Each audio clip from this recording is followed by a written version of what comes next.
The Scam Villain's Self-Saving System, Chapter 57 Holy Mausoleum, audio source, Wuxia-World-Audiobook.com. Chapter 57 Holy Mausoleum. Shen Qingchu raised his head. It was as if two bright yellow lanterns had appeared outside the palace hall, the pair of piercing golden eyes staring wide-eyed at the scene. In the middle of each eye was a vertical pupil, which appeared to be unusually sinister.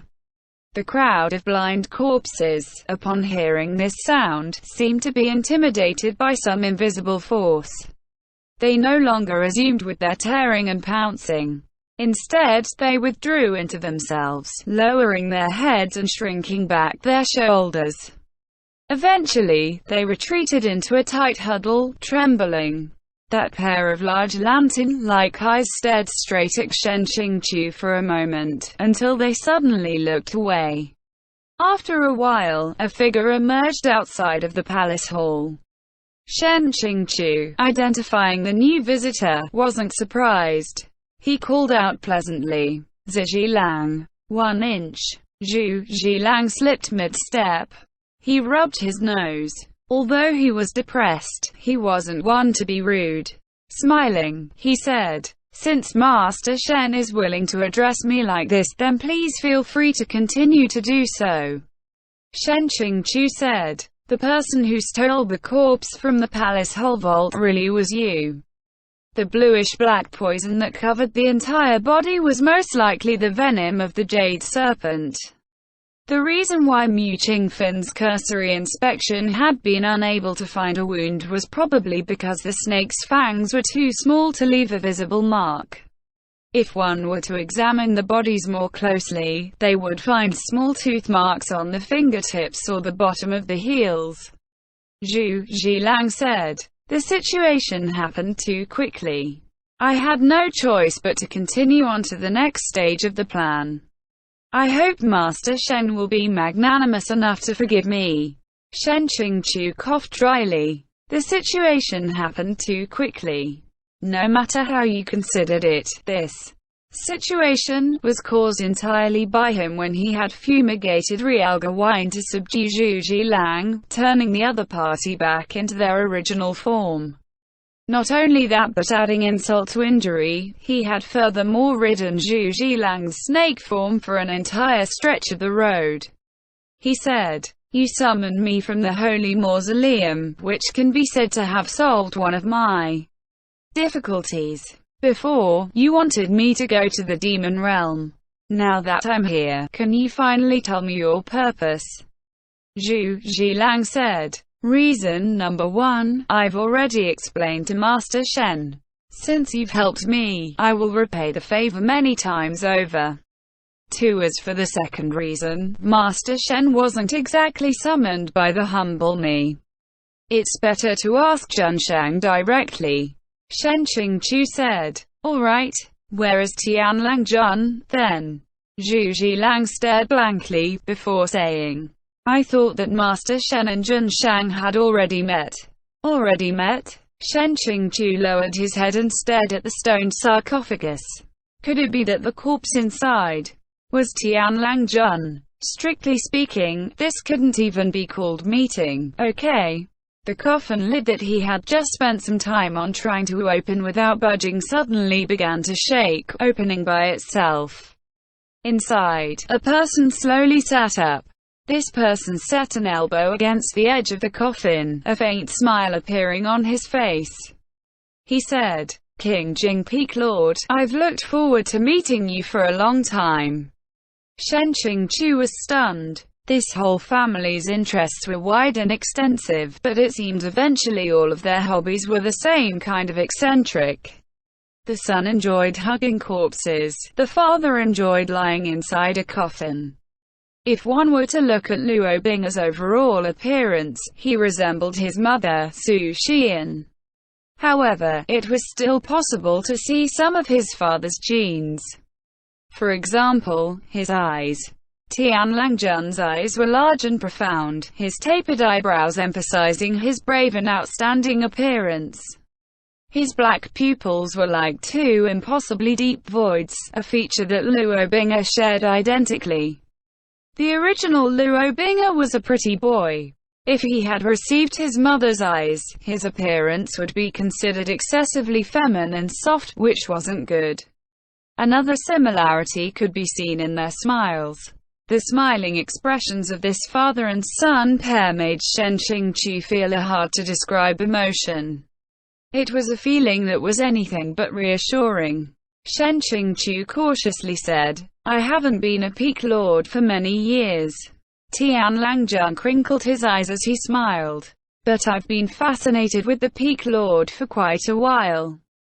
Shen Qingchu knew profoundly from experience that presence was something taught from childhood and family background. Not accounting for anything else. If someone were to sit this pair of father and son inside a coffin and have them strike the exact same pose, Tian Langjun's regal presence could transform sitting in a coffin into sitting on the dragon throne. On the other hand, though Luo Bing'e was undoubtedly handsome, it would probably still look like he was sitting in a coffin. No wonder airplane shooting towards the sky had felt that Tian Langjun was a threat, and decisively cut him out of the plot. To be sitting in the presence of two heavenly demons, and in a space where he was surrounded by the decomposing bodies of the demon race's elders, Shen Qingchu felt that the pressure on him was extremely huge. He put on a fake smile, saying, "I don't dare to accept this praise. And since your honor has been observing me for so long, why haven't you come out? Come out to meet me." No matter how much Tian Langjun put up a front, spending all of his time inside a coffin was really too outrageous. Unless he couldn't stand up. Tian Langjun's finger slowly tapped against the edge of the coffin, his pupils reflecting the throbbing green flames within the mausoleum. He cheerfully said, "All right. Is it possible to ask Peak Lord to assist me, then?" Being scammed really made one reluctant. Shen Qingchu slowly sighed, and then reached out to him. "Please." Tian Langjun gladly took hold of his hand and stood up. So sitting in a coffin wasn't because he was concealing some kind of weakness. Shen Qingchu couldn't help but feel some disappointment. And then, he was pulling at nothing. But he was still clearly grabbing Tian Langjun's wrist. Shen Qingchu glanced downwards, lowering his head. He indeed was still holding onto it, except all that remained was an arm. Shen Qingchu's face lost all expression. Tian Langjun, having lost an arm, his sleeve half empty, was still very polite. "Ah, it broke again. Can inconvenience Peak Lord to pick it up for me again." Shen Qingchu. Despite how violent a shock his soul had suffered, Shen Qingchu still managed to calmly pass that arm back to Tian Langjun. Behind them, Zhu Jilang, wearing an expression of having seen this scene many times, with a ka-cha sound. "Really? A ka-cha sound? Reattached the hand. Reattached it. Are you a DMNED doll? Can your joints be attached and detached at will?" After careful scrutiny, Shen Qingchu realized that there were many scars on Tian Langjun's arm. All over, the muscles, tendons, and arteries had turned black, a sight made especially shocking when contrasted against Tian Langjun's stark white skin. Even below the collars of his robes, small black scars could be seen snaking out. Shen Qingchu decided resolutely not to say anything. This was like the flap of a butterfly's wings causing a tsunami. He had guessed earlier that Zhu Jilang had taken the sun and moon flower seed to create a new body for Tian Langjun, a conjecture that now appeared to be correct. It was just that Tian Langjun did not seem to be very compatible with this new body. The reason why Shen Qingchu's soul and the flower seed body had good synchronization was because, 1. The flower seed was something that was born out of his own blood and vital breath.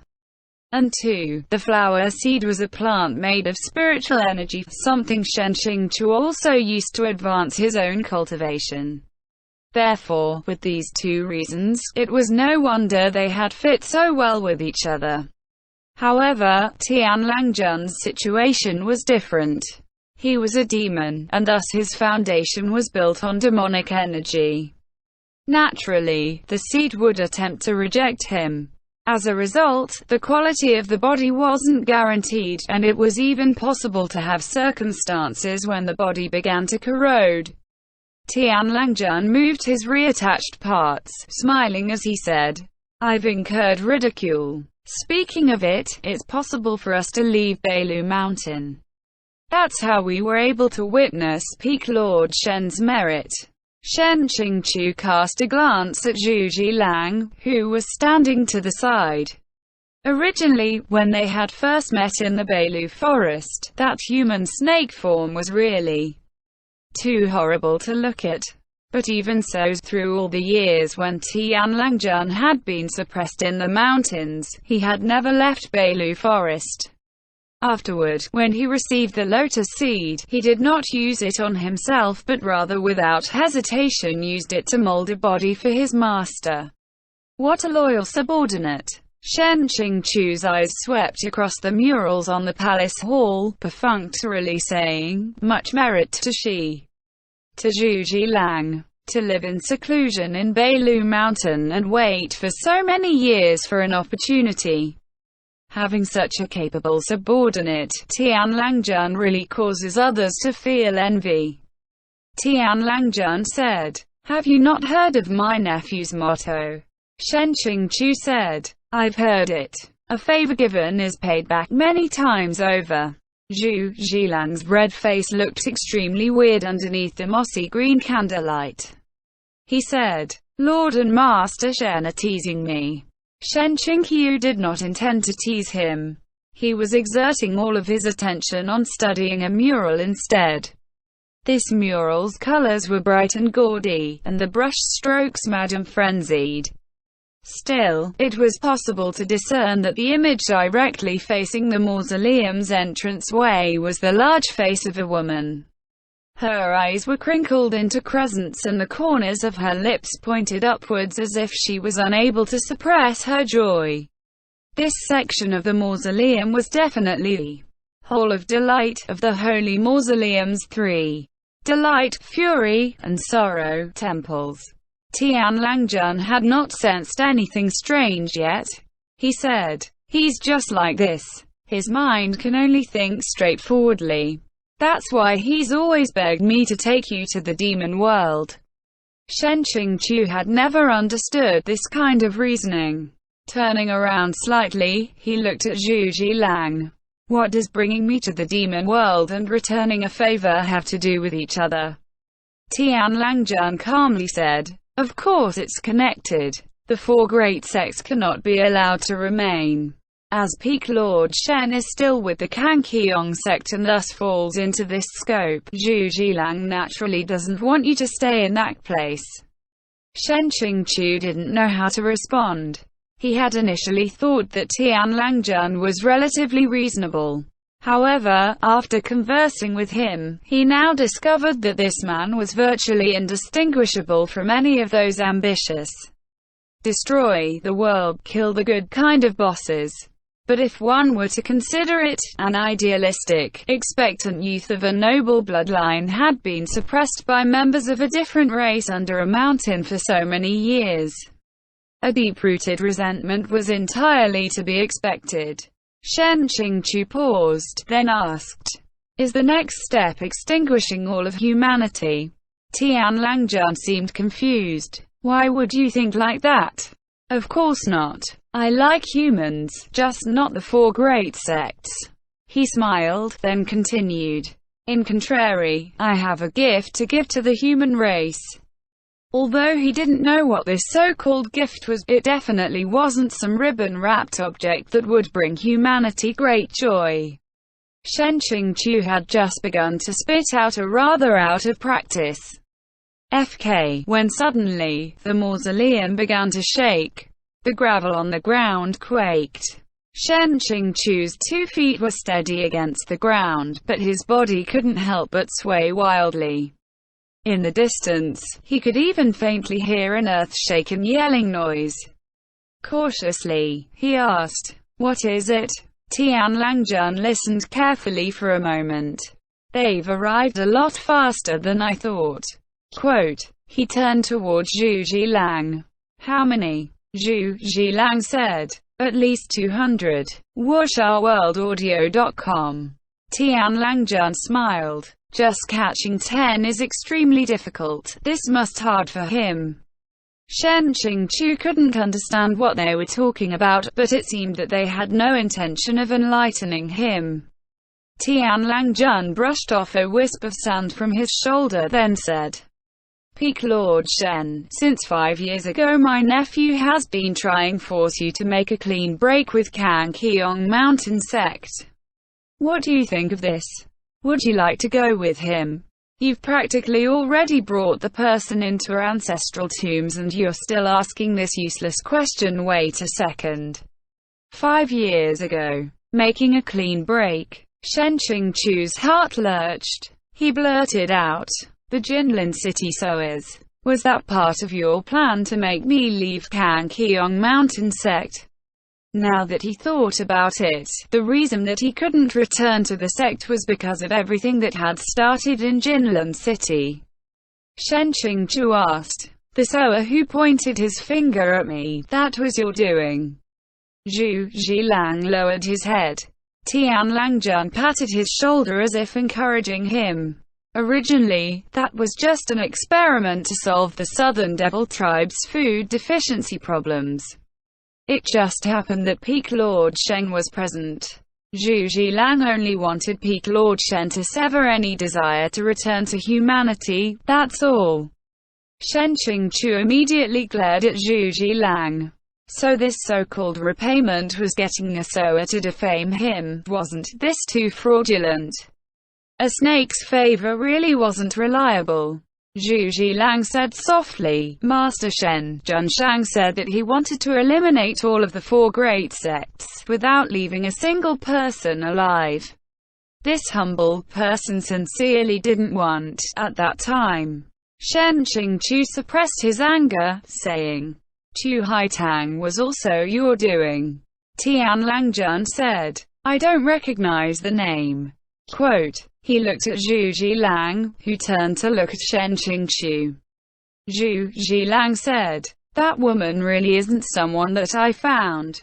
The suddenly appearing Chu Haitang and Soa people attacking Shen Qingchu left-right in a pincer attack, forcing him to surrender to the One Hua Palace and become imprisoned in the water prison, really was just a coincidence. Forget it. Now that things had come to this, it no longer mattered. Shen Qingchu said, "What's the other reason?" Tian Langjun calmly replied, "Summoning Peak Lord Shen here was also because of my own selfishness." He sighed. "That son of mine, to raise him for so many years really has been an inconvenience for Peak Lord Shen." Although he had long suspected that this matter had to do with Luo Binga, hearing his name still made Shen Qingchu's heart tremble. He begrudgingly tried to pump himself up, before asking, "Luo Binga? What does this have to do with him?" Tian Langjun snorted, lowering his head. "How do I say this? I've noticed that towards Peak Lord Shen, he's extremely..." Although his words were vague and unclear, dodging the question entirely, Shen Qingchu still did not have any difficulty stringing together a theory. As the time Tian Langjun possessed this body for increased. As his demonic energy became more vigorous and his cultivation began to recover, the body he used would begin to fall apart more and more, requiring touch-ups all over. Sooner or later, he would require a new body. This body would work best if it was someone related to him, a similar heavenly demon. If this body happened to be a hybrid and was capable of using 2 separate cultivation systems, it would only be even better. Whose body was more suitable than Luo Binga's? Shen Qingchu narrowed his eyes. So the reason why you called back my soul was to draw him to the holy mausoleum, Tianlangjun said. Peak Lord Shen is a perceptive person. Shen Qingchu warned him. Luo Bing'er hasn't taken over your original position yet. He can't enter the holy mausoleum, even if he wanted to. Tianlangjun looked at him confidently. As long as he wants to, he'll definitely be able to come. Shen Qingchu slowly said, no matter what you want to do, this is your son. Tianlangjun said, indeed, yours and Su Xian's son. Tianlangjun said. So, hearing these words, Shen Qingchu was finally convinced. In the few sentences that Tianlangjun mentioned Luo Bing'er, although his smiling expression remained the same, his words and expressions were all cold. That image of a loving and fair Tianlangjun in Shen Qingchu's mind immediately disappeared. Now, he realized that whenever Tianlangjun spoke about Su Xian, his tone never wavered. He fondly referred to Luo Bing'er as this son of mine, but one would hardly think that they shared any father-son relationship. Not only was Tianlangjun not a pacifist, but he was no romantic either. This completely subverted Shen Qingchu's long-held, and perhaps wishful, thinking. Actually, this was normal. The demon clan looked at emotions with cold contempt, much preferring good food, influence, and power. It was just that seeing this couldn't care less attitude in person, Shen Qingchu couldn't but feel uncomfortable. Luo Bing'er really was an unloved child. Shen Qingchu had always used that blackened pot of Jinlin City to smash against Luo Bing'er's head. This child, wearing such a face of aggrievement for so long, had tried to defend himself for so many times, but to no avail. Not long ago when they separated, Shen Qingchu had even used harsh words to rebuke him. He was extremely resentful against Tianlangjun. However, if one were to consider it, he himself was not much better. He had hurt Luo Bing'er deeply. The tomb had just fallen into a deathly silence when the second wave of animals roaring and battle descended. This time it was even more vicious, the sounds of upheaval drawing closer by the moment. At this point, Shen Qingchu was unable to stand for any longer. Gripping onto the coffin, he asked, "Can someone explain to me what exactly is going on?" Before he could finish, all of the precious stones embedded on the mausoleum began to drop off. All three of the people inside the palace hall had quick reactions, quickly stepping far out of the way. With a sudden crash, an extremely heavy object smashed through the roof of the palace hall, landing in the middle of the room. The smoke and dust intermingled with the rays of light from above, revealing a black figure. Luo Bing'er stood on the head of a pitch-black giant beast, his black robes billowing wildly in the dust. The Sinmo sword lay unsheathed on his back. A pair of eyes glinted red in the light, overlooking the scene with ferocious killing intent. End chapter.